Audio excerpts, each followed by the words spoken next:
Bab 53, Bab 2173, Dewa Setengah Yunce bagian 1. Seiring berjalannya waktu, manusia akan mengalami pasang surut kehidupan, ada yang akan mekar seperti bunga yang mekar penuh, kecantikan mereka mencapai puncaknya, sementara yang lain akan layu, memudar menjadi aliran keberadaan yang tak berujung. Dan bagi Xia Qingyue, berjalannya waktu tidak mengurangi kecantikannya. Itu hanya menyempurnakannya. Jauh melampaui apa yang bisa diharapkan manusia, jauh melampaui apa yang bisa diimpikan oleh para kultivator. Saat itu, di alam dewa, kecantikannya hampir tak tertandingi. Hanya Qianyi Ying'er dan Shen 11 yang melampauinya dalam hal kecantikan. Tetapi sekarang, di Abyss, dia bahkan telah melampaui itu. Jika Shen 11 adalah kecantikan nomor 1 yang tak terbantahkan di alam dewa, maka pada saat ini, Xia Qingyue adalah keberadaan yang paling menakjubkan di seluruh Abyss. Jika bukan seluruh kekacauan primordial. Kecantikannya bukan lagi sekadar pesona sesaat, ia begitu halus, membawa serta beban keilahian dan takdir. Mengatakan bahwa Yunce tidak memendam hasrat padanya sejak penculikan, mereka 4 tahun lalu akan menjadi pernyataan yang meremehkan abad ini. Ia pernah berkali-kali. Namun, terbebani oleh beban segalanya, perjuangannya, dendamnya, perjuangannya untuk bertahan hidup, ia tidak berani melakukannya. Tanggung jawabnya telah membuatnya terkekang, memaksanya untuk menekan emosi yang telah ia kunci terlalu lama. Namun sekarang, ia telah mengambil inisiatif. Dan Yunce dengan senang hati akan menurutinya. Begitu lapisan penghalang terakhir terbentuk di sekeliling mereka, ketenangan Yunce hancur seperti kaca yang rapuh. Dalam gerakan yang kabur, ia merobek jubahnya, tindakannya sama liar dan tak terkendali seperti binatang buas yang akhirnya terbebas dari rantainya. Xia Qingyue tidak melawan. Tubuhnya, yang kini sepenuhnya terungkap di bawah cahaya lembut ruang terpencil mereka, tanpa cacat, bagaikan mahakarya yang diukir dari batu giok paling murni dan paling cemerlang. Ia adalah perwujudan kesempurnaan, bukan hanya dalam bentuk, tetapi juga dalam cara ia berdiri di hadapannya tanpa ragu. Dalam cara ia menyerahkan dirinya kepadanya tanpa syarat. Yunce merasakan pikirannya berputar-putar, jiwanya gemetar melihat pemandangan di hadapannya. Selama bertahun-tahun, ia tak tersentuh kecantikan surgawi yang selalu berada di luar jangkauannya. Namun kini, sekarang, ia miliknya. Dan saat ini, tak ada yang lain di dunia ini. Tidak ada perang yang harus diperjuangkan. Tidak ada makhluk ilahi yang harus ditantang. Tidak ada beban yang harus dipikul. Hanya mereka. Saat ia memeluknya, saat tubuh mereka saling bertautan, Xia Qingyue tidak ragu. Ia telah menghabiskan waktu bertahun-tahun untuk melarikan diri dari takdir. Namun saat ini, takdir tidak lagi penting. Dia tidak lagi peduli dengan masa depan, maupun masa lalu yang telah membentuk mereka.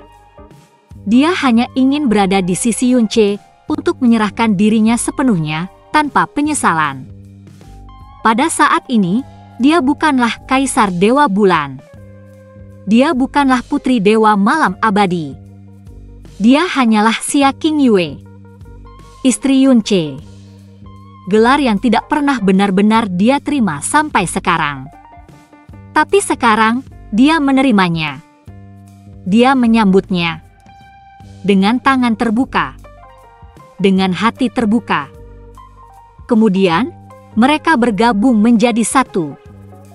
Di ruang di mana waktu itu sendiri telah berhenti ada, di mana semua gerakan, semua perubahan, semua realitas tampak membeku dalam keheningan abadi, 3 sosok dapat dilihat di dalam kekosongan yang luas dan kosong.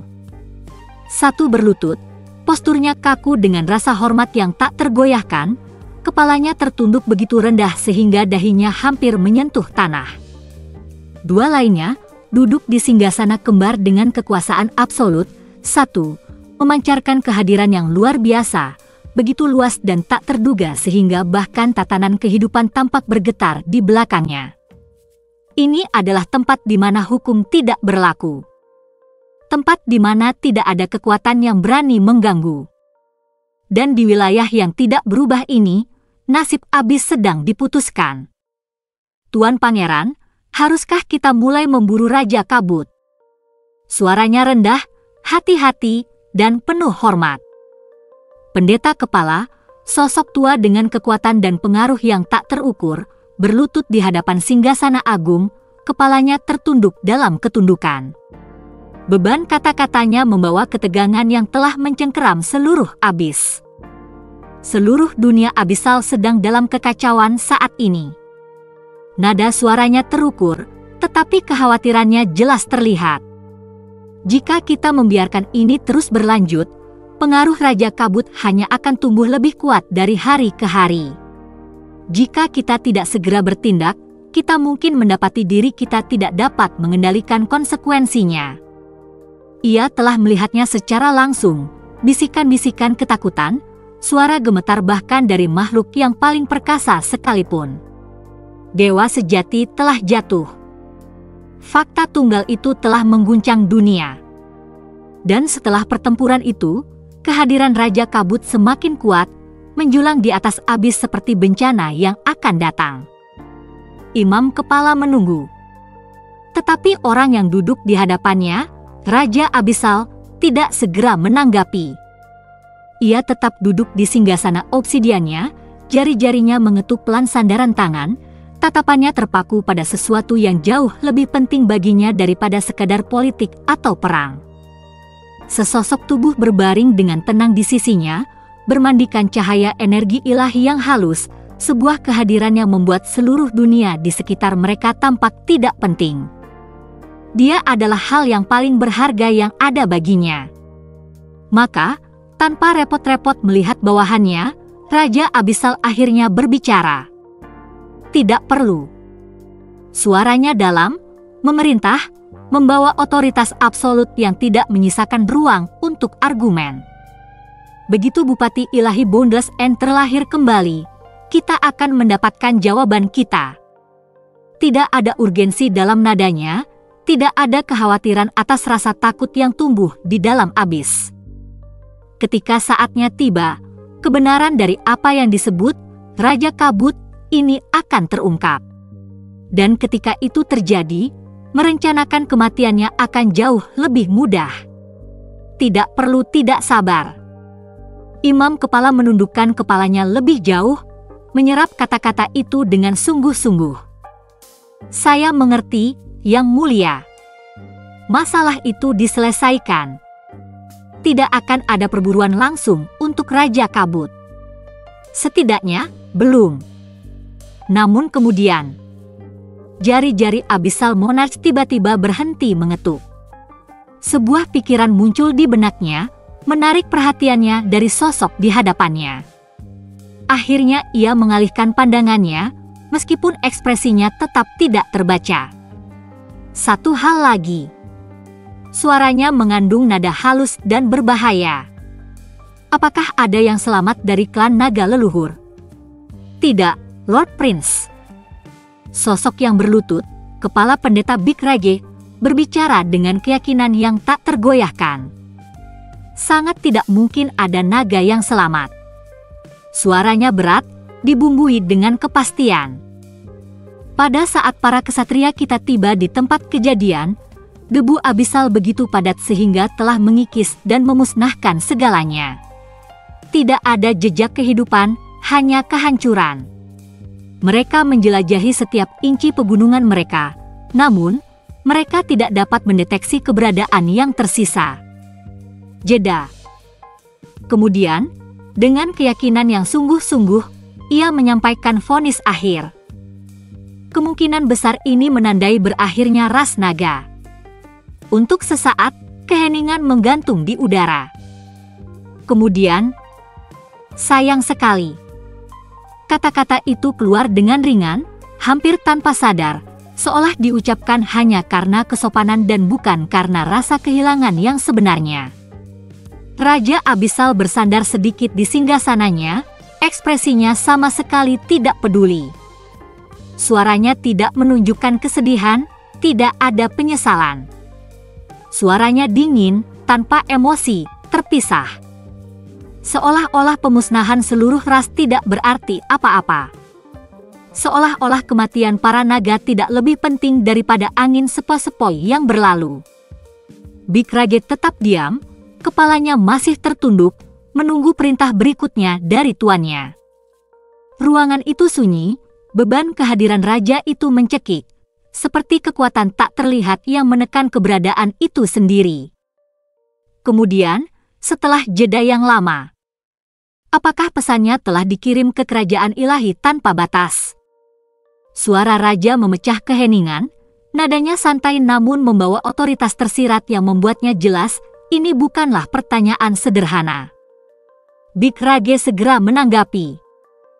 Pesan tersebut telah dikirim ke putra ilahi kerajaan ilahi tanpa batas, sesuai instruksi Anda, tuanku. Dia menundukkan kepalanya lebih dalam. Mereka seharusnya sudah mengambil keputusan. Kedatangan mereka diharapkan segera. Dengungan samar persetujuan datang dari Raja Abyssal. UN. Sebuah pengakuan sederhana. Tatapannya tetap jauh, seolah-olah pikirannya sudah pada sesuatu yang jauh melampaui percakapan ini. Seolah-olah segalanya, kehancuran para naga, pengumpulan kerajaan ilahi, tidak lebih dari sekadar potongan-potongan yang bergeser di papan yang telah dimenangkannya. Tatapan Abyssal Monarch beralih, perhatiannya beralih dari masalah perang dan kehancuran ke sesuatu yang jauh lebih berharga, wanita yang duduk di sampingnya. Ekspresinya yang tadinya tanpa ekspresi melembut, tetapi kehangatan di matanya diwarnai dengan kesedihan, campuran cinta dan rasa bersalah yang terjalin, membentuk beban yang tak tergoyahkan jauh di dalam hatinya. Dia ada di sini. Namun dia tidak ada.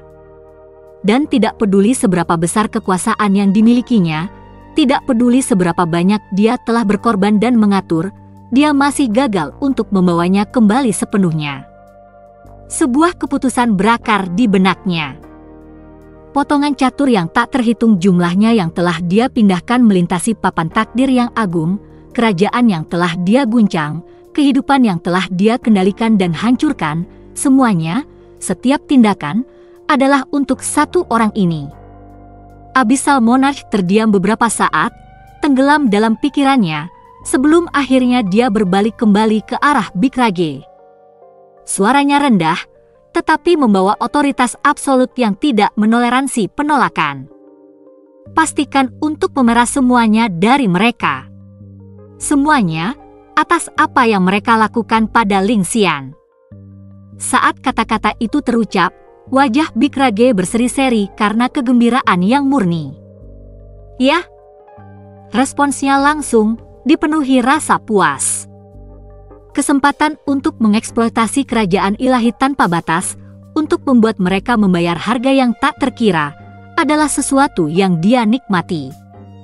Dan dengan perintah yang ditetapkan, Raja Abyssal memberi isyarat halus untuk menolak. Memahami perintah yang tak terucapkan itu, Bikrage membungkuk dalam sekali lagi, lalu menghilang dari Cradle tanpa jejak. Saat dia pergi, keheningan sekali lagi menyelimuti ruangan itu. Raja Abyssal tidak bergerak untuk waktu yang lama. Kemudian, dengan kelembutan yang sama yang tampak hampir tidak wajar bagi makhluk dengan statusnya, ia kembali menoleh ke sosok diam di sampingnya. Seorang wanita yang diam seperti kematian, namun secantik mimpi. Tenggorokannya tercekat. Perlahan, ia mengangkatnya ke dalam pelukannya, menggendongnya seolah-olah ia adalah makhluk paling rapuh yang pernah ada. Ia bergerak melalui ruangan yang remang-remang, setiap langkah membawa beban berat yang tak terucapkan. Ketika ia mencapai tempat peristirahatannya, ia menurunkannya dengan sangat hati-hati sehingga tampak tidak pada tempatnya bagi penguasa abis. Tangannya berlama-lama menyentuh kulitnya yang dingin, sentuhannya nyaris seperti bisikan. Ekspresinya, yang biasanya seperti topeng yang tidak terbaca, retak hanya sesaat. Andai saja ia bangun. Andai saja ia bisa menatapnya lagi. Andai saja ia bisa mendengar suaranya, melihat senyumnya. Lalu segalanya. Setiap pertempuran. Setiap tetes darah yang tertumpah. Setiap rencana, setiap pengorbanan, setiap tahun penantian yang tak berujung dan menyakitkan. Semuanya akan sepadan. Jari-jarinya sedikit gemetar. Ia telah menunggu selama jutaan tahun. Namun, bahkan sekarang, kesunyiannya tetap tidak berubah. Tunggulah sedikit lagi, Xiao Die, sedikit lagi. Suara Mosu berbisik, nyaris tak terdengar dalam keheningan ruangan yang luas. Ia berdiri di sana sejenak, jari-jarinya menempel di kusen pintu, seolah enggan melepaskannya. Kemudian, dengan desahan yang dalam dan hampir tak terdengar, ia menutup pintu di belakangnya dengan lembut. Saat ia berjalan pergi, langkah kakinya lambat dan terukur, ekspresinya tetap tak terbaca, namun beban di matanya tidak salah lagi. Ketika ia telah cukup menjauh dari sosok yang diam di dalam ruangan, ia tiba-tiba berhenti. Kemudian, sambil mengangkat kepalanya, ia menatap ke atas ke langit jurang yang tak berujung. Dan berbicara. "Yunche." Suaranya tenang, namun di balik permukaannya, ada arus bawah dari sesuatu yang lebih dalam, sesuatu yang jauh lebih mendalam. "Sebagai pewaris saudaraku, aku akan mempercayaimu." Jari-jarinya sedikit melengkung, seolah-olah menggenggam sesuatu yang tak terlihat. "Aku akan menutup mata terhadap semua yang kau lakukan. Aku tidak akan ikut campur, dan aku tidak akan menghalangi jalanmu." Jeda. Kemudian, kata-katanya selanjutnya membawa beban yang tak terelakkan. "Yang kuminta hanyalah agar kau menjadi lebih kuat." Dan ketika saat itu tiba, matanya menjadi gelap, suaranya berubah menjadi gumaman rendah, hampir tidak lebih dari bisikan, namun dalam jurang yang sunyi ini, suaranya bergema seperti sumpah yang terukir dalam takdir itu sendiri. "Sama seperti aku telah membiarkanmu melakukan apa yang kau inginkan, kau harus memberiku kebahagiaanku." Kata-katanya hanya untuk didengarnya sendiri. Jika dewa-dewa lain mendengar ini, mereka akan terguncang sampai ke inti. Bahkan para imam besar pun tidak menyadari hal ini. Retak. Ruang di sampingnya tiba-tiba retak, retakan gelap menyebar seperti urat nadi di seluruh kehampaan. Tekanan yang menyesakkan memenuhi udara, kekuatan yang begitu kuno dan mengerikan sehingga bahkan waktu itu sendiri tampak bergetar. Dari dalam ruang yang retak, sebuah mutiara kecil dan gelap turun, mengambang di udara. Itu memancarkan kekuatan yang tak terduga, menakutkan, sesuatu yang berada di luar pemahaman manusia. Kemudian, dari dalam kegelapan mutiara, sebuah sosok muncul. Terselubung dalam kegelapan murni, bentuknya tidak jelas, bukan manusia atau binatang, tidak hidup atau mati. Itu adalah roh, tetapi bukan sekadar sisa-sisa keinginan. Itu adalah sesuatu yang jauh lebih berbahaya. Roh dari harta karun surgawi. Itu melayang di hadapan Mosu, tatapannya tidak terbaca, sebelum akhirnya berbicara. "Apakah kamu yakin telah membuat keputusan yang tepat?"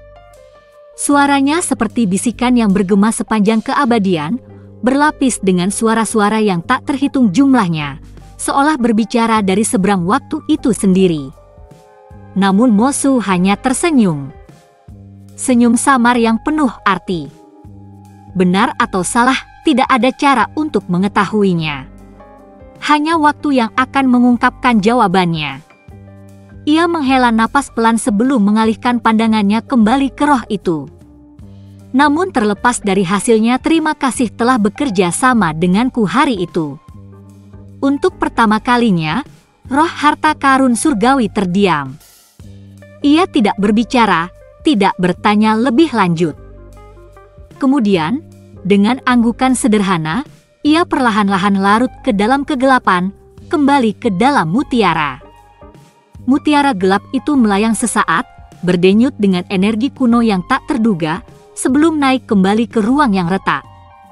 Dan saat mutiara itu menghilang, ruang di sekitarnya menyembuhkan dirinya sendiri. Retakan itu menutup seolah-olah tidak pernah ada. Dunia kembali sunyi. Mosu berdiri di sana untuk waktu yang lama. Tatapannya sekali lagi tertuju pada jurang di atasnya. Kemudian, dengan pandangan terakhir ke arah kamar yang ditinggalkannya, dia berbalik dan berjalan pergi. Saat aliran energi yang hangat dan mengalir deras ke dalam tubuhnya, pikiran Xia Qingwei sejenak menjadi kosong. Yin dan Yang-nya telah terjalin, menyatu menjadi siklus keseimbangan yang sempurna. Sensasinya luar biasa, terlalu dalam, terlalu luas, terlalu mendalam untuk diungkapkan dengan kata-kata. Dia hanya bisa memeluk Yunche lebih erat, jari-jarinya yang halus menekan punggungnya saat dia merasa dirinya melemah. Tubuhnya gemetar, kekuatannya surut, seperti sesuatu yang tak tertahankan kehangatan mengalir melalui pembuluh darahnya. Sensasinya begitu kuat sehingga untuk sesaat, dia tidak menginginkan apapun selain melepaskan dirinya, untuk sekedar ambruk dengan damai ke tanah yang lembut dan berbunga-bunga di bawah mereka. Tetapi kemudian, fokuslah pada sirkulasi energimu. Suara Yunche, meskipun sedikit tidak stabil, menerobos kabut yang sempat mengaburkan pikirannya. Namun, dia bisa mendengar ketegangan dalam nada suaranya, bukan hanya dari pengerahan kultivasi mereka, tetapi dari sesuatu yang lain. Dari pergumulan internal yang dialaminya. Bagi Yunche, inilah saat yang telah lama ditunggunya, saat yang pernah dia pikir tidak akan pernah datang. Tetapi sekarang, alih-alih menikmatinya sepenuhnya, dia harus memfokuskan pikirannya ke tempat lain, pada kultivasi, pada keseimbangan, pada kendali. Tubuhnya bergetar, napasnya tidak teratur, tetapi dia memaksa dirinya untuk mengalihkan perhatiannya, mengalihkan pikirannya dari keinginan dan kembali ke pemurnian. Dan kemudian, dia merasakannya. Sesuatu yang asing, namun familiar. Sesuatu yang melampaui tubuhnya dan langsung masuk ke dalam jiwanya. 9 eksistensi. Masing-masing berdenyut dengan kekuatan yang tak terbayangkan, mengandung kekuatan yang tampaknya melampaui pemahamannya. Kesadaran itu langsung menyerangnya. 9 dunia. Itu adalah warisan, sesuatu yang secara tidak sadar ditransfer Xia Qingwei kepadanya melalui kultivasi duo mereka. Sesuatu yang hanya miliknya. Sesuatu yang berasal dari tubuh 9 mendalamnya yang indah. Hadiah yang menantang surga, yang dapat mengangkat kekuatan Yunche melampaui apapun yang pernah disentuhnya sebelumnya. Namun, dia segera menolaknya. 9 dunia adalah milikmu. Aku tidak membutuhkannya. Dengan pikiran belaka, dia mendorongnya kembali ke arah Xia Qingwei, mengembalikannya ke tempat yang seharusnya. Hanya karena dia tidak dapat sepenuhnya memahami sifatnya, tidak berarti dia tidak dapat memahami apa yang sedang terjadi. Dia tahu, jika dia menerima mereka, jika dia membiarkan mereka menyatu dalam dirinya, maka Xia Qingwei akan kehilangan mereka selamanya. Dia akan kehilangan fisiknya, fondasinya, bakatnya yang tak tertandingi. Dan itu adalah sesuatu yang tidak akan pernah Yunche biarkan. Jalannya adalah jalannya sendiri. Jalannya adalah jalannya sendiri. Dan tidak peduli seberapa besar dia mendambakan kekuatan, tidak peduli seberapa besar godaannya. Dia tidak akan pernah mencuri apa yang menjadi miliknya. Hanya berkultivasi duo dengannya sudah lebih dari cukup bagi Yunche. Bahkan tanpa menerima 9 dunia, dia sudah bisa merasakan perbedaannya. Saat energi mereka saling terkait, dunia itu sendiri tampaknya meresponsnya. Energi mendalam di sekitarnya, yang dulu lamban, sekarang bergegas ke arahnya dengan kecepatan yang lebih cepat, tertarik padanya seperti kekuatan alam yang tidak dapat dihancurkan. Dan ini terjadi di dalam bahtera mendalam primordial. Sebuah ruang yang sudah terisolasi dari dunia luar. Ruang di mana hukum energi mendalam dibatasi. Jika di sini sebegitu kuatnya, lalu apa yang akan terjadi di luar? Hanya dengan memikirkan itu saja darahnya mendidih karena antisipasi. Namun, saat dia menikmati gelombang kekuatan yang baru ditemukan ini, sebuah suara lembut dan lelah berbisik di sampingnya. Tapi kau harus menjadi lebih kuat. Bahkan dalam kondisinya yang lemah, bahkan saat tubuhnya gemetar karena kelelahan, pikiran dan hati Xia Qingwei hanya dipenuhi oleh Yunche. Dia tidak menginginkan yang lain. Dia tidak membutuhkan yang lain. Hanya agar dia tumbuh cukup kuat untuk tidak pernah diambil darinya lagi. Yunche menatapnya, tatapannya lembut, tak tergoyahkan. Aku akan melakukannya. Dan kemudian, saat jari-jarinya menyentuh pipinya yang lembut, dia membisikkan tekadnya sendiri. Dan aku ingin kau berada di sisiku, bersama-sama. Suaranya membawa beban keabadian, janji seumur hidup. Mendengar kata-kata itu, hatinya semakin melunak. Dia pernah menjauh darinya, percaya bahwa itulah satu-satunya cara untuk melindunginya. Dia pernah menutup diri, percaya bahwa takdir telah menuliskan akhir yang kejam bagi mereka berdua. Namun sekarang, di sini, di momen ini, semua itu tidak lagi berarti. Segera, dia mengabaikan kelelahannya, mendorong rasa lelahnya saat dia mengedarkan energinya yang mendalam, mengikuti arahan Yunche. Saat energinya yang mendalam selaras, dia merasakannya, kultivasinya bergerak, melonjak dengan kekuatan baru. Tubuhnya, yang dulu gemetar karena kelelahan, sekarang terasa ringan, berdaya. Yunche menatapnya dalam diam, cahaya lembut berkedip di matanya.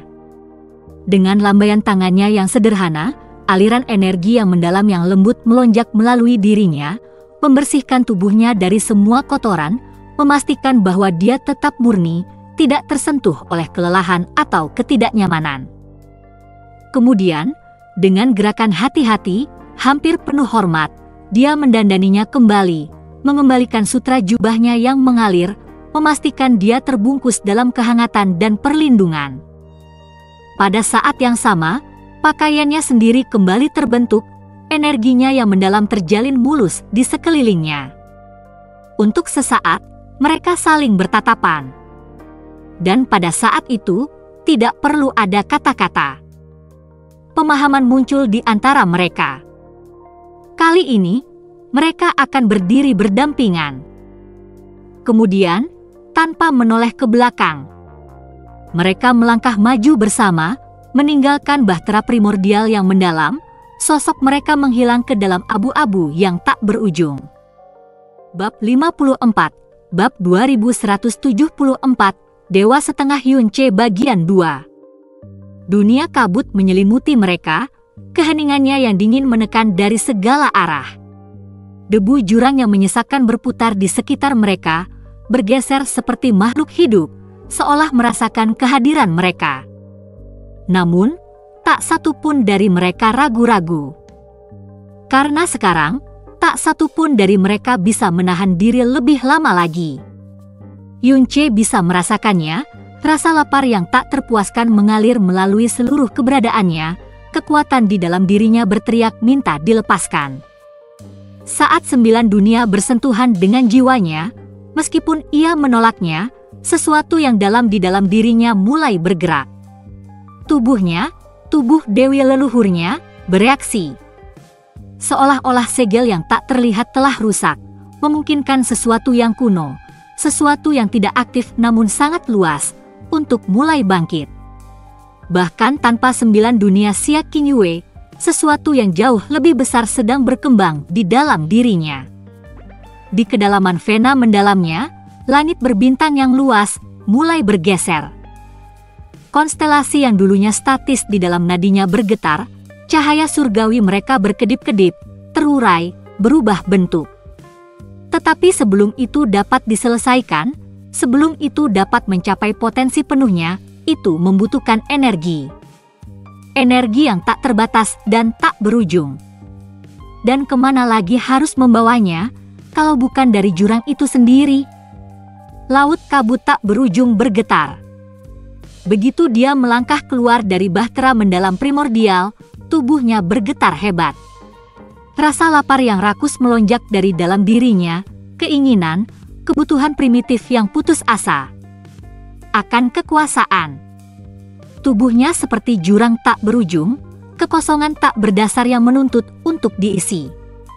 Dia membutuhkan energi. Lebih banyak energi. Tatapannya terangkat, menembus kabut, energinya yang mendalam menderu untuk hidup. Dan dia akan melahap semua yang ditawarkan jurang itu. Tetapi dia tidak sendirian. Di sampingnya, Xia Qingyue berdiri, matanya menyala dengan intensitas yang sama, napasnya teratur namun dipenuhi dengan tekad yang tak terbantahkan. Dia juga merasakannya. Segera, pasangan itu bergandengan tangan di langit, mengedarkan kekuatan mereka sebagai satu. Boom! Kekuatan Yunce yang menggetarkan telah menyalakan 9 dunia miliknya, dan seolah-olah sebagai respons, mereka meraung hidup, meledak keluar dalam rasa lapar mereka sendiri akan kekuatan. 9 dunia halus melayang di atas jurang abu-abu yang luas, cahaya terang mereka sangat kontras dengan kekosongan yang tak berujung. Mereka berkilauan dengan cahaya dunia lain, melayang di udara seperti benda-benda langit, masing-masing berdenyut dengan irama yang beresonansi melalui jurang itu sendiri. Boom! Kain laut kabut tak berujung bergetar. Seolah menjawab panggilan mereka, debu jurang itu melonjak ke arah mereka, badai kehancuran yang kacau, kegilaan kekuatan yang tak terkendali yang berkumpul dari segala arah. Gemuruh! Jauh di dalam jurang, debu yang tadinya berputar-putar itu tumbuh semakin ganas, sifatnya yang kacau menghancurkan semua batasan. Seluruh laut kabut tak berujung bergetar. Jutaan demi jutaan mil menebal dengan debu jurang, bukan lagi abu-abu pucat, tetapi hitam murni yang menyesakan. Gelombang hitam energi yang tak terduga mengalir deras menuju satu titik. Menuju Yunce. Menuju Xia Qingyue. Bagi Yunce, debu jurang itu tertarik kepadanya secara naluriah, seolah-olah dia adalah inti keberadaannya, satu-satunya entitas yang diakuinya sebagai tuannya yang sah. Bagi Xia Qingyue, dia tidak dapat menyerap debu jurang itu secara langsung. Tetapi dia tidak perlu melakukannya. Karena kekuatan Yunce memurnikannya. Saat debu jurang itu menyentuhnya, debu itu berubah, terlepas dari kerusakannya, diubah menjadi energi mendalam yang murni dan tak terdilusi. Kekuatan yang dapat diserap Xia Qingyue dengan mudah. Dan begitulah. Saat debu jurang itu membanjiri Yunce, dimurnikan, lalu berpindah ke Xia Qingyue. Kultivasinya melonjak. Kepadatannya yang sangat banyak tidak terbayangkan, begitu banyaknya sehingga bahkan binatang jurang, makhluk yang lahir dari esensi alam yang terpelintir ini, menggigil saat mereka mundur ke tempat yang jauh. Dari jutaan hingga puluhan juta mil, debu jurang itu terus mengalir tanpa henti, seolah-olah seluruh wilayah laut kabut tak berujung runtuh dengan sendirinya. Lalu, krak, krak, krak. Retakan menyebar di seluruh tubuh Xia Qingyue seperti boneka porselen yang pecah, kulitnya bersinar dengan cahaya yang menakutkan dan tidak stabil saat pembuluh darahnya yang dalam bergetar di ambang kehancuran. Dan kemudian, boom! Ledakan energi mendalam yang menyilaukan meletus dari dalam dirinya, mengirimkan gelombang kejut melintasi jurang. Pada saat itu, dia menerobos dari tingkat ke-7 alam kepunahan ilahi ke tingkat ke-8. Di sampingnya, aura Yunce melonjak, tumbuh semakin kuat saat dia juga menerobos batas alam master ilahi, melangkah ke alam kepunahan ilahi setengah langkah. Namun, tidak seperti Xia Qingyue, yang perlu mengkonsolidasikan kultivasinya. Setelah terobosannya, Yunche tidak berhenti. Dia terus menyerap energi yang mengalir deras, melahap segalanya tanpa henti. Gemuruh! Dengan jutaan mil debu jurang melonjak ke tubuh Yunche, fondasi laut kabut tak berujung bergetar. Melihat Yunche terus menyerap energi bahkan setelah menerobos, Xia Qingwei menggertakkan giginya, tekad bersinar di matanya.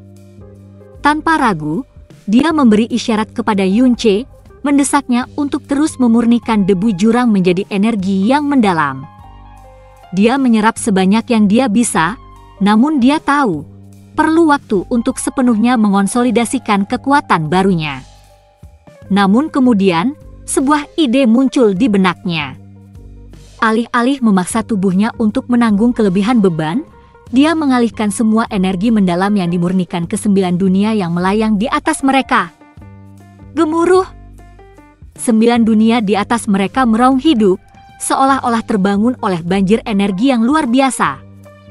Dunia yang dulunya halus dan tembus cahaya, hanya ilusi spektral, memadat, bentuknya tumbuh lebih jelas, lebih hidup, lebih nyata.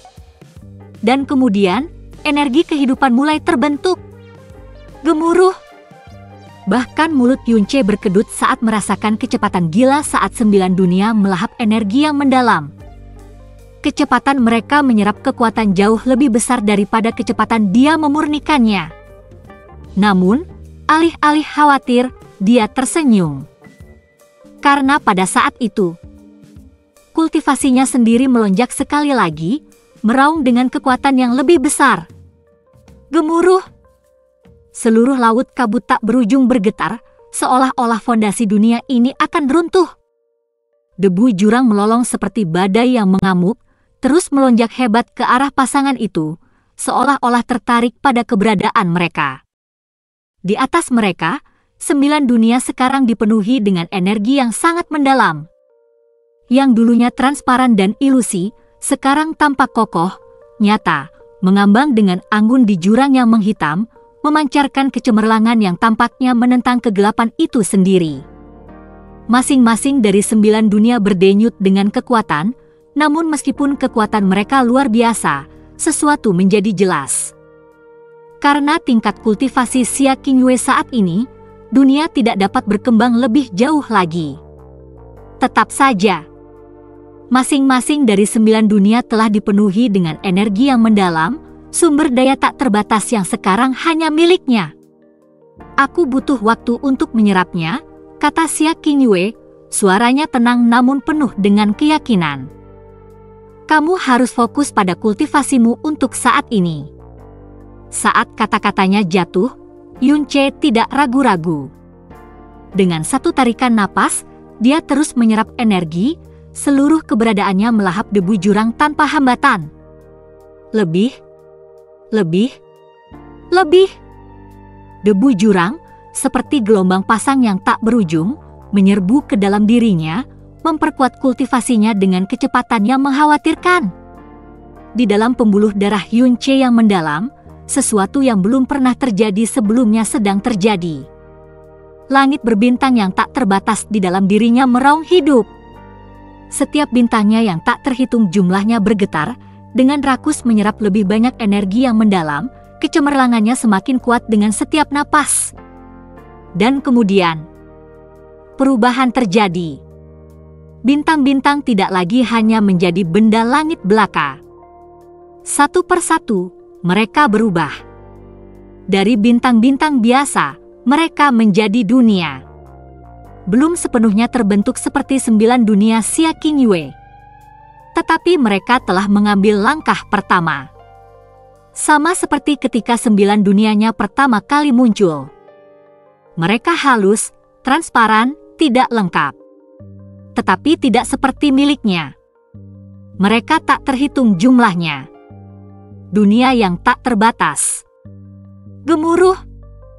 Ratusan juta mil debu jurang bergegas menuju Yunche, mengalir ke tubuhnya seperti gelombang pasang yang tak berujung. Volumenya sangat mengejutkan, kekuatan yang tak terduga yang seharusnya cukup untuk menghancurkan keberadaan apapun. Namun, Yunche melahap semuanya. Debu jurang mengalir tanpa henti, menenggelamkannya dalam kekuatannya, hingga akhirnya ia mencapai batasnya. Bahkan tubuh kekosongan Dewi leluhurnya tidak dapat menyerap lebih banyak lagi. Dan kemudian, boom! Ledakan energi mendalam yang menggelegar meletus dari dalam dirinya saat auranya menghancurkan batasan terakhirnya. Pada saat itu, kultivasi Yunce melonjak. Ia telah menembus alam kepunahan ilahi setengah langkah dan melangkah sepenuhnya ke alam kepunahan ilahi setengah dewa. Sebuah alam yang pernah berdiri sebagai puncak yang tak dapat diatasi di hadapannya. Sebuah level yang pernah membuat seluruh alam dewa ketakutan. Dan sekarang, ia telah mencapainya. Boom! Auranya meledak keluar, tsunami kekuatan yang tak terhentikan. Dampaknya begitu dahsyat hingga debu jurang yang menutupi ratusan juta mil hampir lenyap. Semua itu karena rasa laparnya akan energi telah melahap semuanya. Apa yang terjadi? Apa yang sedang terjadi? Tuan Bintang Timur, tahukah Anda apa yang terjadi? Suara-suara panik yang hiruk-pikuk meletus satu demi satu, menderu di seluruh negeri.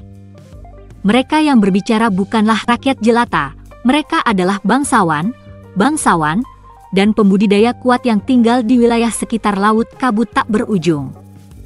Bahkan di antara mereka, ketakutan mencengkeram jiwa mereka. Ratusan ksatria abisal dan pengawal tanah suci yang ditempatkan di seluruh wilayah itu berdiri membeku, ekspresi mereka dipenuhi dengan ketidakpercayaan saat mereka menyaksikan hal yang mustahil. Belum lama ini berita tentang dewa yang jatuh telah mengguncang dunia, mengirimkan gelombang teror melalui kerajaan ilahi. Memaksa mereka mundur dari Laut Kabut tak berujung. Namun hari ini, meskipun mereka jauh dari jurang, meskipun mereka telah mundur ke tempat yang aman, tanah bergetar. Tidak. Dunia itu sendiri bergetar. Mereka bisa merasakannya. Debu abisal yang dulunya menindas dan menyesakkan yang selalu menyelimuti tanah. Debu itu menipis. Udara lebih jernih dari sebelumnya. Namun, mereka tidak tahu mengapa. Beberapa berbisik dalam ketakutan yang tertahan, percaya bahwa itu adalah pekerjaan para dewa.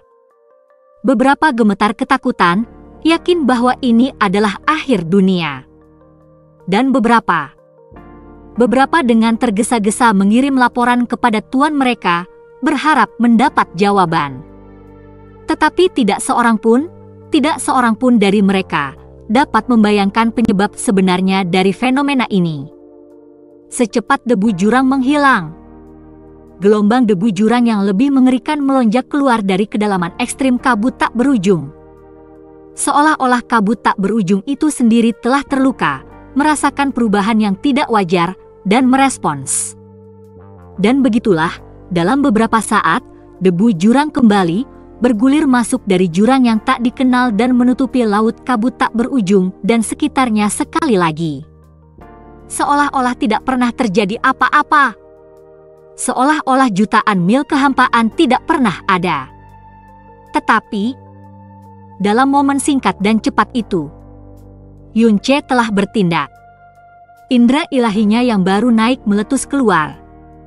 Dan untuk pertama kalinya, dia benar-benar menguji batas persepsinya sendiri. Apa yang dia temukan mengguncangnya sampai ke inti.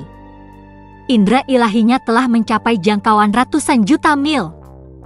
Namun, bahkan pada level ini, dia masih tidak dapat mencapai ujung kabut tak berujung. Itu membentang melampaui dirinya. Lebih jauh, lebih dalam, tak terduga. Namun dalam persepsinya, ada sesuatu yang lain yang mengirimkan hawa dingin ke seluruh jiwanya saat dia tersenyum. Ya, ada ratusan ribu binatang abisal, makhluk yang kultivasinya berkisar dari alam kepunahan ilahi hingga tahap awal dan menengah alam terbatas ilahi. Namun di luar mereka, ada yang lain. Indra ilahinya menyentuh mereka, dan apa yang dia rasakan membuat seluruh tubuhnya menegang tanpa sadar. Jumlahnya sedikit, namun kehadiran mereka sangat luar biasa. Binatang yang telah mencapai tahap terakhir alam terbatas ilahi. Qing Yue, berapa lama waktu yang kamu perlukan untuk menyerap semua energi itu? Yun Ce tiba-tiba bertanya, tatapannya beralih ke Xia Qing Yue. Dia duduk dalam keheningan total, matanya terpejam, sepenuhnya tenggelam dalam mengkonsolidasikan kekuatannya. Bahkan tanpa melihat, Yun Ce dapat mengatakan dia sudah dekat. Mendekati terobosan lainnya. Beri aku waktu setengah tahun, jawab Xia Qing Yue dengan tenang, suaranya tenang meskipun energi yang mengamuk mengalir melalui dirinya. Aku seharusnya bisa menyerap semuanya. Kemudian, matanya sedikit terbuka, memperlihatkan secercah kepercayaan diri. Begitu aku selesai, melangkah ke alam terbatas ilahi seharusnya tidak menjadi masalah. Bagus. Yun Ce mengangguk puas. Namun ekspresinya segera menjadi gelap. Dengan semua keributan yang kita sebabkan di sini, para dewa pasti akan bergerak. Kita tidak bisa tinggal di satu tempat, kita harus masuk lebih dalam. Dia menoleh padanya, kilatan pengetahuan di matanya. Mari kita cari rumah baru untuk diri kita sendiri. Sebelum dia bisa bereaksi, dia tiba-tiba merengkuhnya ke dalam pelukannya, menggendongnya seperti seorang putri. Mata Xia Qing Yue melebar, sejenak tertarik dari penyerapannya yang dalam terhadap energi yang mendalam. Yun Ce, apa yang kau? Dan kupikir akan lebih baik jika aku membantumu menyerap semua energi itu. Yun Ce menyeringai, mengedipkan mata padanya. Sebelum dia bisa protes, dia melesat maju, menggendongnya dengan mudah saat mereka menghilang ke kedalaman jurang. Putra Dewa, tolong buat keputusan. Sudah 3 bulan. Sebuah suara yang kuat terdengar, penuh dengan urgensi. Pembicara, seorang tetua yang kultivasinya berada di puncak alam terbatas dewa, menatap tajam ke arah pemuda di hadapannya. Ekspresinya serius, suaranya tegas. Putra Dewa, aku mengerti bahwa sumber daya kita tak ternilai, tetapi jika ada sedikit saja peluang untuk membawa kembali Tuhan kita, maka itu sepadan. Tetua lain berbicara, nadanya sama bersemangatnya. Kekuatannya tidak kalah dari yang pertama, keduanya berdiri sebagai pilar kerajaan dewa mereka. Di sekeliling mereka, sosok-sosok yang berkumpul berdiri dalam keheningan total, memperhatikan Dian Jiushi dengan harapan membara di mata mereka. Mereka menunggu jawabannya. 3 bulan lalu, mereka telah menerima sebuah pesan. Sebuah pesan yang telah turun kepada mereka seperti wahyu ilahi. Sebuah pesan yang begitu monumental, terasa seolah-olah surga sendiri telah berbicara. Para imam besar telah mengungkapkan rahasia Tuhan yang telah lama tersembunyi. Sebuah kebenaran yang mengirimkan gelombang kejut ke seluruh kerajaan mereka. Pemimpin ilahi yang telah mati dapat dihidupkan kembali. Tuhan mereka yang telah jatuh dapat kembali. Semua orang terkejut dan gembira pada saat yang sama. Kehilangan Tuhan mereka berarti kehilangan kedudukan mereka. Itu berarti menjadi tidak penting dalam tatanan agung kerajaan ilahi. Tetapi jika Tuhan mereka dapat dilahirkan kembali, jika Tuhan sejati dapat kembali, maka mereka dapat sekali lagi mengangkat kepala mereka tinggi-tinggi. Tentu saja, para imam besar juga telah berbicara tentang harga yang diperlukan untuk membawa kembali dewa mereka yang telah jatuh. Risiko kegagalan memang ada. Namun, jika lebih banyak batu abis ilahi digunakan, tingkat keberhasilan akan meningkat secara signifikan. Berpisah dengan harta karun terbesar mereka menyakitkan mereka, tetapi apalah batu ilahi dibandingkan dengan dewa? Dewa sejati jauh lebih berharga daripada harta karun apapun. Namun, terlepas dari segalanya, bahkan setelah 3 bulan yang panjang, Dian Jiushi tetap tidak mau berpisah dengan harta karun yang diperlukan untuk menghidupkan kembali ayahnya sendiri. Masalahnya terletak pada keadaan kematian ayahnya. Biasanya, ketika dewa mewariskan keilahian mereka melalui sumber dewa, itu akan langsung ditransfer atau disimpan dalam harta karun suci yang dirancang untuk menampung sumber dewa sebelum diberikan kepada anak ilahi, yang memungkinkan mereka untuk naik sebagai dewa sejati. Selama jutaan tahun abis, proses ini tidak pernah tertantang. Karena tanah suci menguasai segalanya dan tidak ada perang, para dewa selalu mewariskan sumber dewa mereka secara langsung, dengan tangan. Jadi, mereka tidak pernah perlu menyimpannya. Namun, karena tuan mereka telah binasa jauh di dalam kabut tak berujung, dia tidak punya waktu untuk menggunakan pedang ilahi kerajaan mereka untuk menyimpan sumber dewanya. Akibatnya, sumber dewa telah kembali ke tanah suci. Semua karena itu, semuanya diputuskan oleh tanah suci. Meskipun tidak seorang pun di antara mereka yang sepenuhnya memahami proses misterius menghidupkan kembali dewa, keputusan tanah suci tidak memberikan ruang untuk negosiasi. Mereka telah meminta hampir seluruh persediaan batu jurang ilahi mereka untuk melanjutkan ritual tersebut. Dan hanya ada satu jawaban. Karena dewa bernilai segalanya. Tanpa dewa, tidak akan ada kerajaan ilahi. Namun bahkan setelah 3 bulan penuh, Dian Jiushi masih menolak untuk patuh. Bisik-bisik sudah mulai menyebar. Beberapa orang bahkan menduga bahwa jika sumber dewa tetap berada di dalam kerajaan ilahi tanpa batas, Dian Jiushi akan menggunakannya untuk dirinya sendiri daripada menghabiskannya untuk menghidupkan kembali ayahnya. Dan kemudian, "Kakak Jiushi, tolong buat keputusan." Suara yang tenang namun tegas tiba-tiba terdengar, memecah suasana yang tegang. Generasi muda segera membungkuk. Tatapan mereka dipenuhi dengan rasa hormat saat seorang pemuda melangkah maju dan membungkuk di hadapan Dian Jiushi. Pria ini adalah Dian Xiang, jenius paling berbakat dari seluruh generasi muda kerajaan ilahi tanpa batas. Dia juga orang yang telah menemani Dian Jiushi dalam perjalanan mereka ke Tanah Suci. "Xiang, aku." Melihat pemuda di hadapannya, hati Dian Jiushi terkepal karena rasa bersalah. Dalam hal bakat kultivasi, Dian Xiang tak tertandingi. 4 tahun lalu, dia telah mencapai tingkat ketiga alam kepunahan ilahi. Sekarang, dia telah maju ke tingkat keempat. Dan meskipun kekuatannya luar biasa, usianya jauh lebih muda dari Dian Jiushi. Namun, bahkan dengan semua bakatnya, ia masih berdiri di hadapannya, menunggu keputusannya. Dian Xiang, seperti Dian Jiushi, memiliki esensi ilahi tingkat ke-8.